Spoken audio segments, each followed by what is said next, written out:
자, 여러분 눈을 감고 김종서라는 이름을 한번 떠올려 보시죠. 아마 대부분은 국사 시간에 달달 외웠던 키워드 몇 개가 스쳐 지나가실 겁니다. 사군 육진 개척, 수양대군한테 철퇴 맞고 죽은 충신, 계유정난의 불쌍한 희생양. 맞습니다. 사극에서 맨날 그려지는 모습도 비슷하죠. 하얀 수염을 휘날리며 이놈 수양아, 네가 감히 하늘이 두렵지 않으냐 호통치다가 퍽 하고 쓰러지는 깐깐한 할아버지. 그런데 말입니다. 만약 제가 그 모습이 김종서의 진짜 얼굴을 절반도 담지 못한 착시 현상이라고 한다면 믿으시겠습니까? 실록이 기록한 김종서는 그저 말로만 충성을 외치던 샌님이 아니었습니다. 이분 별명이 무려 대호, 즉 덩치산만한 큰 호랑이였습니다. 영하 30도를 오르내리는 함길도 칼바람 속에서 8년 동안이나 여진족을 도륙내며 두만강 국경을 그어버린 조선판 람보이자 피냄새 진동하는 전장의 지배자였죠. 게다가 이 호랑이는 머리까지 기가 막히게 좋았습니다. 23살에 문과에 급제한 엘리트 중에 엘리트. 칼만 잘 쓰는 게 아니라 붓도 기가 막히게 다뤄서 고려사와 세종실록 편찬까지 총지휘한 사기 캐릭터였습니다. 한 손엔 언월도를, 다른 한 손엔 붓을 쥔 조선 최고의 문무겸비 하이브리드 재상. 문종이 죽고 12살 단종이 즉위했을 때 사실상 조선의 군사권과 인사권은 모두 이 호랑이의 발톱 아래 있었습니다. 그런데 여기서 도저히 이해할 수 없는 미치고 팔짝 뛸 미스터리가 하나 발생합니다. 그렇게 싸움도 잘하고 머리도 좋고 정보력도 빠삭했던 이 무소불위의 권력자가 도대체 왜, 어째서 자기 목을 따려고 칼을 갈고 있던 수양대군 일당을 눈뜨고 당하게 놔두었을까요? 주변에서 아들부터 측근들까지 아버님 수양대군이 사람을 모으고 있습니다. 먼저 치셔야 합니다. 라고 귀에 딱지가 않도록 경고했는데도 이 호랑이는 눈만 끔벅이며 가만히 걸머 있었습니다. 힘이 없어서요? 천만에요. 그가 손가락 하나만 까딱하면 북방의 정예 기병들이 수양대군의 집을 가루로 만들어버릴 수 있었습니다. 그렇다면 바보라서요? 여진족의 얕은 수작도 꿰뚫어 보던 최고의 전략가가 뻔히 보이는 수양의 야심을 몰랐을 리 없습니다. 이것은 단순히 권력 싸움에서 패배한 늙은 정치가의 이야기가 아닙니다. 너무나 거대하고 완벽한 도덕적 신념을 가졌기에 인간의 비열한 바닥을 참아 선택하지 못했던 한 영웅의 심리적 자살에 관한 이야기입니다. 오늘은 조선 최고의 무장이자 재산기였던 김종서의 뇌 구조를 심리학과 철학의 메스로 해부해보고 그가 왜 기꺼이 수양대군이라는 이름의 늑대에게 자신의 목을 내어주었는지 그 처절하고 서늘한 심리게임의 한복판으로 들어가 보려 합니다. 조선 왕조심록, 명분과 피가 뒤엉킨 그날 밤으로 지금 출발합니다. 구독자 여러분 사랑합니다. 구독과 좋아요 눌러주시면 성은이 마음껏 하이다. 문종이 세상을 떠나고 12살 핏덩이 단종이 왕위에 오릅니다. 조선이라는 거대한 주식회사의 회장님이 돌아가시고 초등학생 아들이 바통을 이어받은 겁니다. 이때 김종서의 위치는 단순한 전문 경영인 수준이 아니었습니다. 어린 왕을 대신해 모든 국정을 책임지는 고명 대신이자 사실상 조선의 실질적인 1인자였죠. 인사권은 황표정사라는 기가 막힌 제도로 틀어주었습니다. 이름이 좀 어려운데 쉽게 말해서 이겁니다. 어린 단종이 누가 누군지 알고 벼슬을 주겠습니까? 그래서 김종서를 비롯한 의정부 대신들이 결제 서류에 미리 추천할 사람 이름 위에 노란색 딱지, 즉 황표를 붙여서 올립니다. 그럼 단종은 그냥 그 노란 딱지 위에 도장만 쾅 찍는 거죠. 합법적인 결제권 독점이었습니다. 게다가 병조판서까지 자기 사람으로 채우면서 조선의 하드웨어 군사와 소프트웨어 인사를 몽땅 장악해버립니다. 그런데 여기서 김종서는 아주 치명적인 착각에 빠집니다. 심리학에서 말하는 맹점 편향, 흔히 말하는 내로남불의 함정입니다. 김종서는 스스로를 어린 왕을 목숨 걸고 지키는 충신이라 굳게 믿었습니다. 자기가 인사권을 독점하고 군대를 틀어쥐는 건 나라를 위한 구국의 결단이고 남이 거기에 태클을 거는 건 반역이라고 생각했죠. 하지만 다른 신하들이나 종친들 눈에는 어떻게 보였을까요? 그저 어린 왕을 허수아비로 만들고 권력을 다 해먹는 늙은 독재자로 보이기 시작했습니다. 완벽한 도덕성이라는 그의 갑옷에 스멀스멀 금이 가고 있었던 겁니다. 게다가 그는 통제의 환상에도 빠져 있었습니다. 내가 시스템을 완벽하게 쥐고 있다. 군대도 내 밑에 있고 인사권도 내 손에 있다. 수양대군, 힘 꽤나 쓰는 종친이긴 하지만 명분도 없고 군사권도 없는 그가 감히 이 거대한 국가 시스템에 덤비겠어? 이것이 김종서가 빠진 결정적 심리 함정이었습니다. 그는 서양 철학으로 치면 이마누엘 칸트의 정언 명령에 갇혀 있던 사람입니다. 어떤 상황에서도 보편적인 도덕 법칙을 따르라. 신하는 왕을 섬겨야 하고 종치는 정치에 관여하면 안 된다.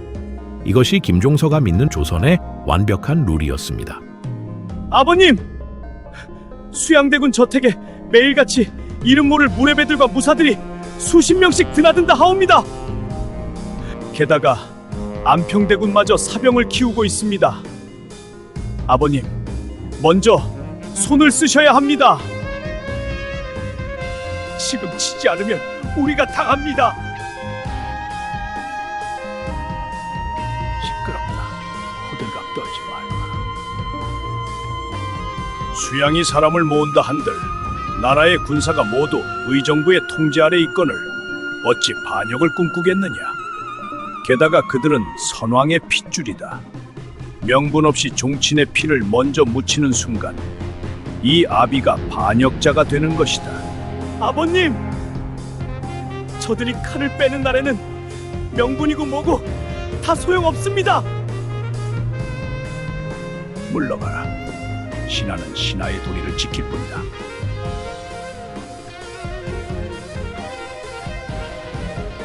동양 철학으로 보자면 김종서는 공자의 정명론을 뼛속까지 믿은 겁니다. 임금은 임금답고 신하는 신하답다. 만약 김종서가 선제 공격을 해서 수양대군을 죽였다면 어떻게 될까요?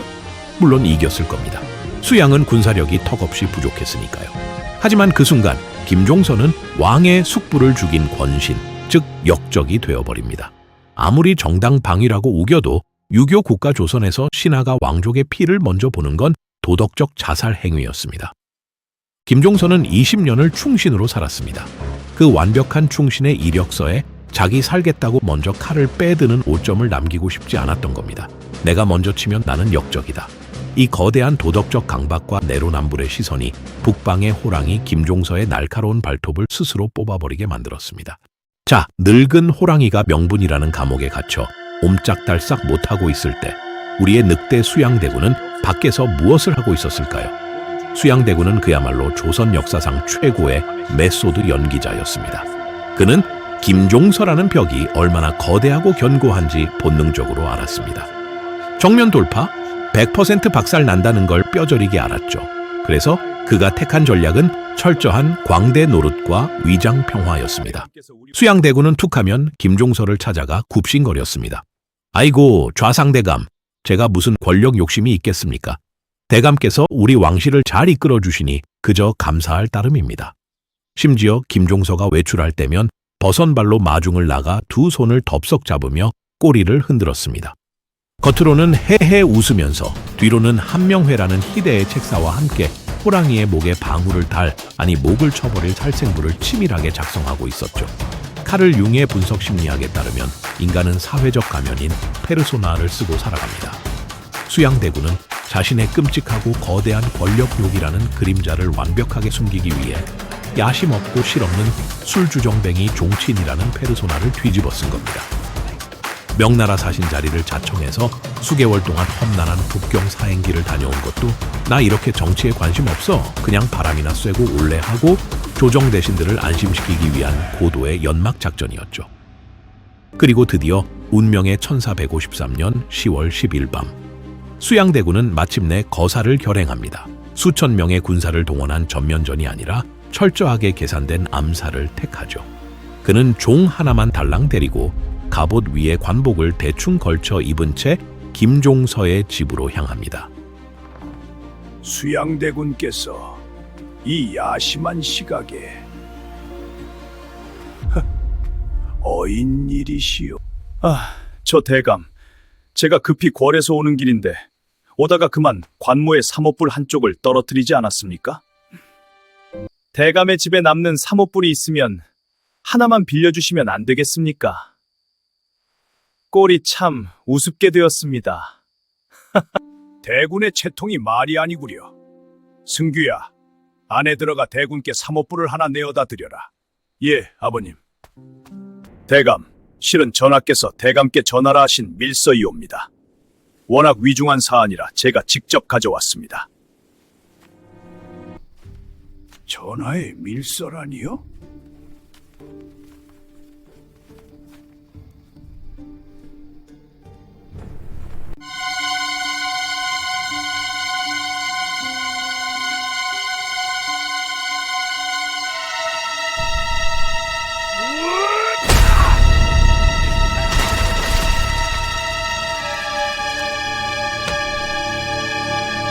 이 소름 돋는 심리전의 연속 콤보를. 수양대군의 첫 번째 무기인 사모뿔은 김종서의 아들을 떼어내어 그를 완벽하게 고립시키기 위한 미끼였고, 두 번째 무기인 서찰은 김종서의 시선을 완전히 묶어버리기 위한 치명적인 덫이었습니다. 이 짧은 순간에 두 가지 엄청난 심리적 트릭이 작동했습니다. 첫째는 기대 위반 효과입니다. 잔뜩 긴장하고 문을 열었는데 웬걸? 한쪽 사모뿔이 떨어져 나간 우스꽝스러운 꼴로 서 있는 겁니다. 인간은 상대방이 엉성하고 빈틈 있는 모습을 보여주면 무의식적으로 안도하고 뇌의 경고등을 꺼버립니다. 김종서도 그 꼴을 보고 속으로 이런 한심한 위인 같으니 하며 방심해버렸고, 그 틈에 호위병 역할을 하던 아들마저 심부름을 보내버렸죠. 둘째는 인지적 터널 시야입니다. 인간의 뇌는 한 가지 정보에 극도로 집중할 때 주변의 위협을 인지하는 센서가 완전히 마비됩니다. 수양대군은 김종서의 뇌를 멈추게 하기 위해 그가 죽었다 깨어나도 무시할 수 없는 가장 강력한 미끼, 바로 어린 조카 단종의 밀서라는 거짓말을 던진 겁니다. 여기에 이 사건의 가장 뼈아픈 철학적 비극이 숨어 있습니다. 수양대군은 김종서의 약점을 공격한 게 아닙니다. 김종서의 가장 위대한 장점, 즉 충성심을 역이용해 그를 죽인 겁니다. 자신이 평생을 바쳐 충성한 어린 주군의 편지, 그 글귀를 어두운 달빛에 비추어 한자라도 더 읽어보려던 늙은 충신의 그 애틋하고도 올곧은 충절이 역설적이게도 그의 눈과 귀를 가려버린 가장 완벽한 사각지대가 되어버린 것입니다. 종이 쪼가리 하나에 시선이 쏠린 그 찰나의 순간, 어둠 속에서 날아든 무자비한 철퇴는 영하 30도의 북방을 호령하던 거대한 호랑이를 자기 집 앞마당에 짐승처럼 쓰러뜨리고 말았습니다. 힘과 무력이 아니라 인간의 나약한 인지구조와 선량한 충성심을 철저하게 유린한 수양대군의 비열한 심리게임이 완벽한 승리를 거두는 순간이었습니다.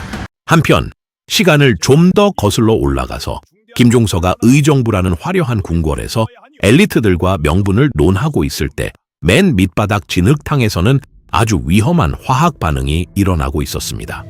그 중심에 있던 인물이 바로 조선 역사상 최고의 킹메이커 한명회입니다. 한명회는 어떤 사람이었습니까? 명문가 출신이긴 했지만 칠삭둥이로 태어나 체구도 볼품없었고 과거 시험은 보는 족족 낙방했습니다. 김종서 같은 첼리트들 눈에는 그저 구제불능의 찌질이로 보였겠죠. 38살이 되도록 개성 경덕궁의 궁직이라는 말단 벼슬이나 하던 루저. 하지만 그의 머릿속에는 판을 뒤집을 무서운 지략과 세상을 향한 지독한 분노가 이글거리고 있었습니다. 한명회는 수양대군과 손을 잡은 뒤 아주 기가 막힌 곳으로 향합니다. 바로 기생집과 뒷골목이었습니다. 그는 수양대군 며느리 훗날 인수대비가 친정에서 훔쳐온 막대한 자금을 펑펑 뿌려대며 장안의 왈패들, 진급에서 누락된 하급 무관들, 사회에 불만이 가득한 건달들을 끌어모읍니다. 캬! 한명의 형님, 요즘 수양대군 나으리의 뒷돈으로 호강이 넘칩니다요. 근데 이거 우리 역적 모의 아니요? 이러다 우리 목 날아가는 거 아니요? 이 바보 같은 놈아, 평생 남들 뒷바라지나 하다가 죽을래? 김종서 밑에서 떵떵거리며 사는 놈들은 다 배운 놈, 잘난 놈들 뿐이야. 이 우리같이 끈 떨어진 놈들은 한번 판을 뒤집어야 그때서 사람 대접받는 거야. 수양대군 나으리를 임금으로 만들면 네 몸들 모두 공신이 되는 거야. 어때? 목숨 한번 걸어볼 텐가? 오, 좋소 형님. 까짓 거 한번 해봅시다 형님. 오, 좋소. 사회학자 에릭 호퍼는 맹신자들이라는 책에서 이렇게 말했습니다. 대중운동을 일으키는 것은 가진 자들이 아니라 모든 것을 잃었다고 느끼는 버림받은 자들의 좌절감이다. 한명회는 정확히 이 지점을 파고들었습니다. 김종서와 안평대군이 콧대 높은 지식인들과 명망 있는 장군들만 곁에 둘 때 한명회는 잃을 것 없는 헝그리 복서들을 모아 도끼 품은 암살단으로 키워낸 겁니다. 홍윤석, 양정 같은 행동대장들이 바로 이 기방술판에서 만들어진 핏빛 전사들이었죠.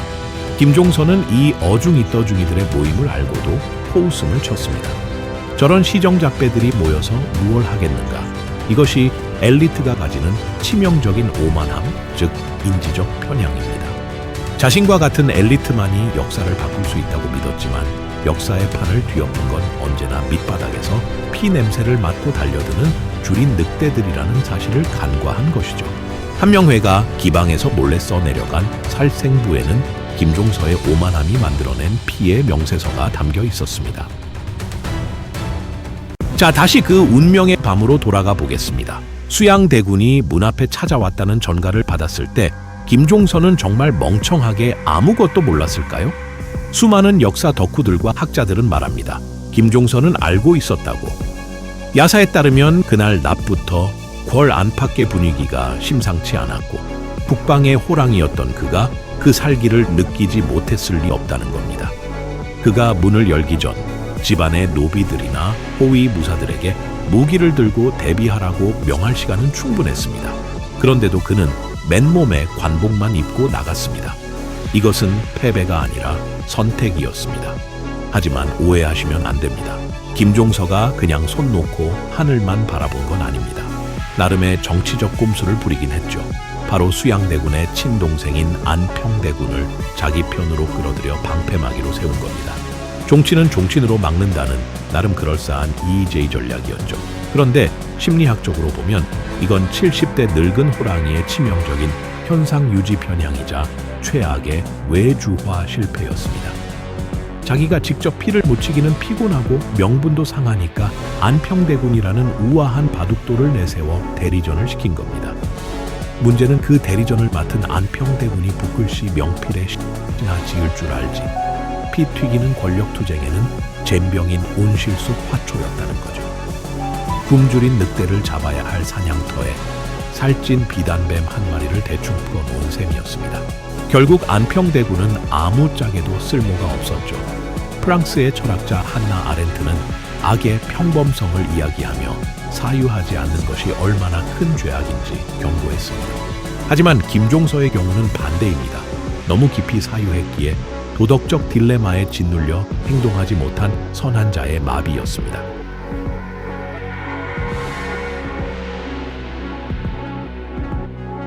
수양이 드디어 칼을 빼들었구나. 아니야, 내가 여기서 병사를 부르면 수양의 목을 치는 것은 일도 아닐 터. 허나 그리 되면 내 손에 선왕의 핏줄을 묻혀야 한다. 백성들은 나를 권력에 미쳐 왕족을 도륙한 역신으로 기억하겠지. 그러면 신하가 왕족을 겁박하는 선례를 남기게 되겠지.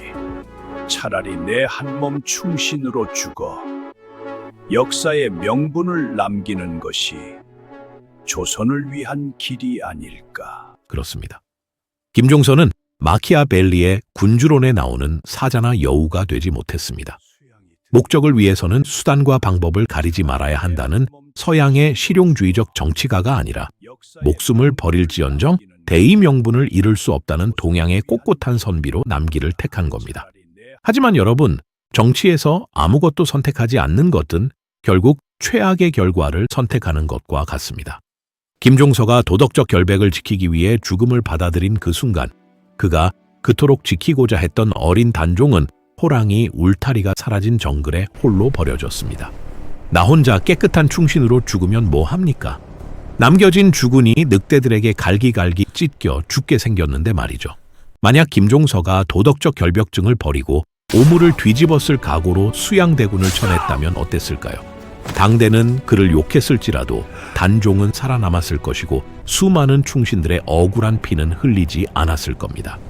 지도자의 도덕성은 때로는 조직 전체를 사지로 몰아넣는 치명적인 독이 될 수 있습니다. 김종서의 헛된 대리전과 숭고한 침묵은 결국 조선 역사상 가장 끔찍한 대학살 계유정난이라는 부메랑으로 돌아왔습니다. 김종서가 쓰러진 직후 수양대군은 묻은 피를 닦을 새도 없이 곧장 궁궐로 내달렸습니다. 그의 수하들은 이미 궁궐의 문을 꽁꽁 걸어 잠그고 외부와의 연락을 철저히 차단해버렸죠. 12살의 어린 왕 단종은 바깥에서 무슨 일이 벌어지는지도 모른 채 침전에서 공포에 떨고 있었습니다.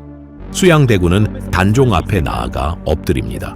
그리고 뻔뻔하기 짝이 없는, 하지만 단종으로서는 반박할 수 없는 거짓말을 내뱉습니다. 전하, 좌의정 김종서와 안평대군이 결탁하여 영모를 꾀하기에 소신이 사직을 위해 부득이하게 먼저 김종서를 베어싸웁니다. 부디 어명을 내려 역적의 잔당들을 소탕하게 해주시옵소서. 전하! 대신들을 입걸토록 하라. 영모라니요? 어불성설이죠. 하지만 단종이 뭘 할 수 있었겠습니까?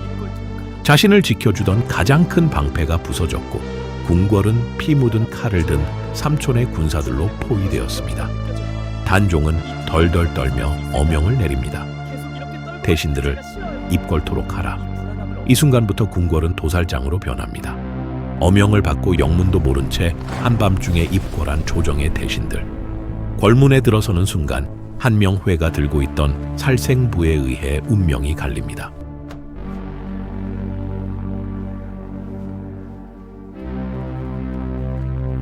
영의정 황보인 대감 드시옵니다. 시행하라.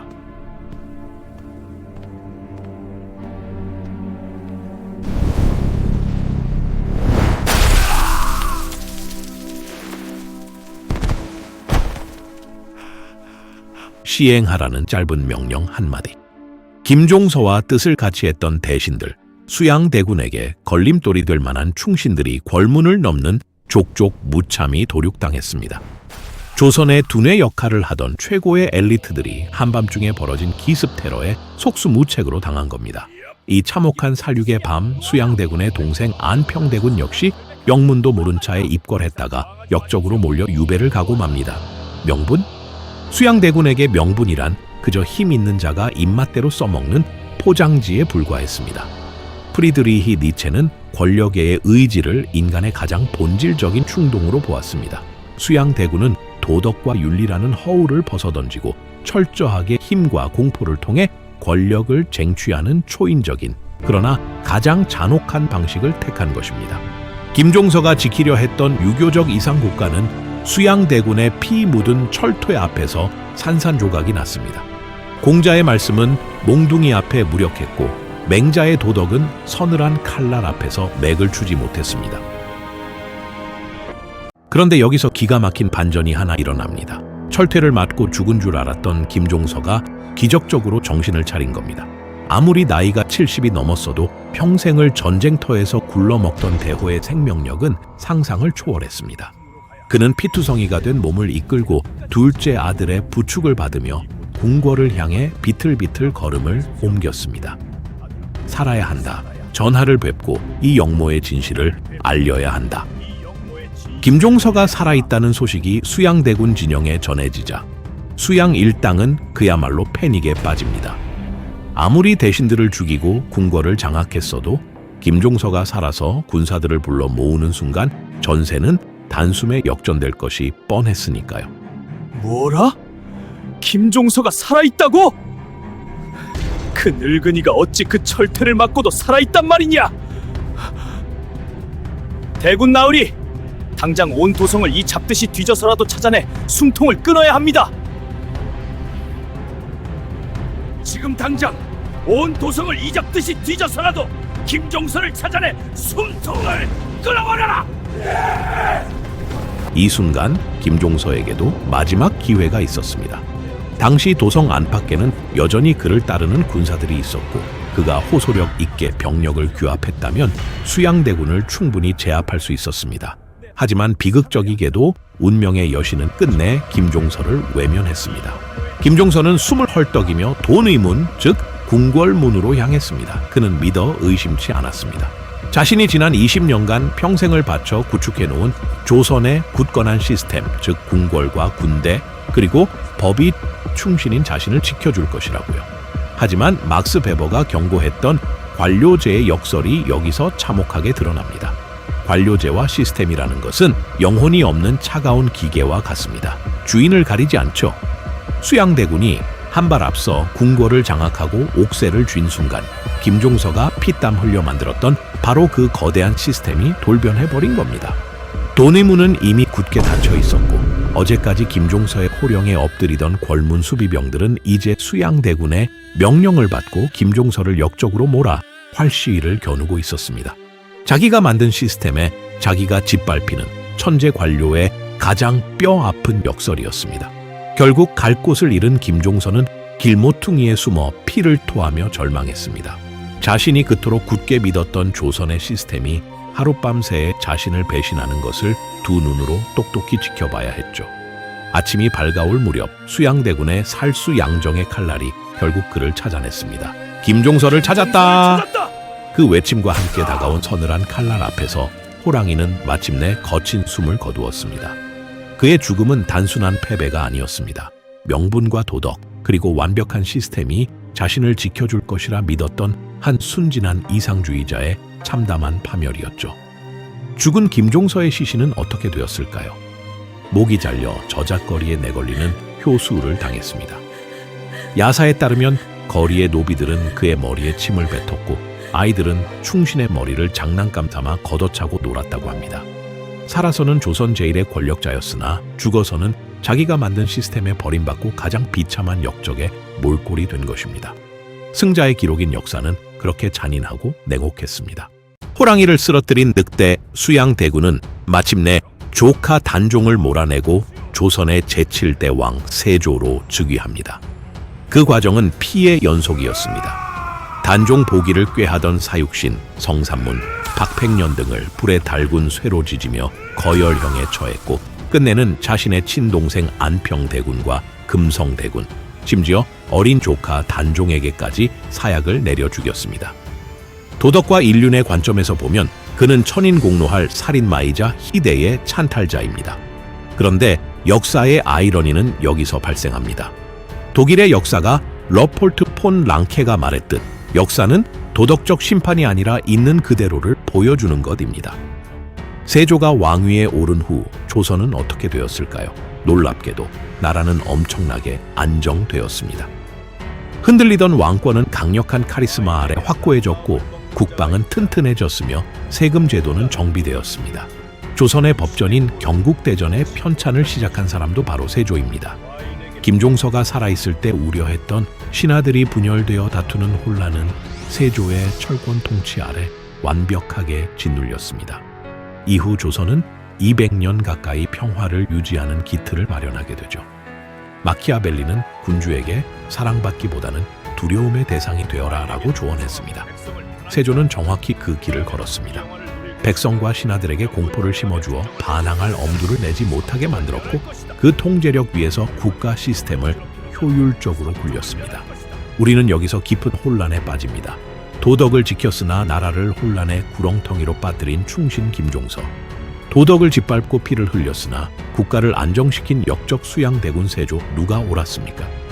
정치에 있어서 선이란 무엇일까요? 동기입니까? 아니면 결과입니까? 영국의 사회학자 막스 베버는 신념 윤리와 책임 윤리를 구분했습니다. 김종서는 신념 윤리에 충실하여 자신의 영혼을 깨끗이 했지만 결과에 대한 책임 윤리에서는 실패했습니다. 반면 세조는 신념 윤리는 시궁창에 버렸지만 국가 안위라는 결과적 책임 윤리에서는 성과를 냈습니다. 세조는 말년에 온몸에 끔찍한 피부병, 즉 창병이 나고 밤마다 단종의 어머니인 현덕왕후가 꿈에 나타나 침을 뱉는 악몽에 시달리며 끔찍한 고통 속에 생을 마감했습니다. 그가 흘린 피의 업보는 고스란히 그의 육신을 갉아먹었죠. 하지만 그가 남긴 강력한 왕권이라는 유산은 조선이라는 나라를 단단하게 결속시켰습니다. 역사에 만약은 없다지만 우리는 자꾸만 뒤돌아보게 됩니다. 만약 김종서가 그날 밤 도덕적 결벽증을 버리고 수양대군을 먼저 쳤다면 어땠을까요? 계유정 난도, 사육신의 비극도, 어린 단종의 참혹한 죽음도 없었을 겁니다. 조선은 엘리트 재상들의 집단 지도 체제 아래 세종과 문종이 닦아놓은 르네상스를 이어갔을지도 모릅니다. 하지만 그 대가로 김종서는 영원히 역적이라는 꼬리표를 달고 살아야 했겠죠. 김종서의 죽음 이후 그의 집안은 풍비박산이 났습니다. 아들들은 모두 죽임을 당했고 며느리와 손녀들은 노비로 전락했습니다. 그런데 그의 묘소가 있는 충남 공주, 지금의 세종시 장군면 대교리에는 아주 기가 막히고 슬픈 전설이 하나 내려옵니다.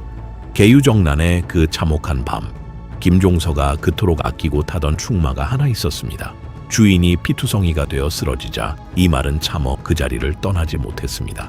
시신마저 효수되어 뿔뿔이 흩어질 위기에 처하자 이 충직한 말은 주인의 잘린 다리 한쪽을 입에 덥석 물고는 그 캄캄한 밤을 내달려 고향인 공주 땅까지 쉼없이 달려왔습니다.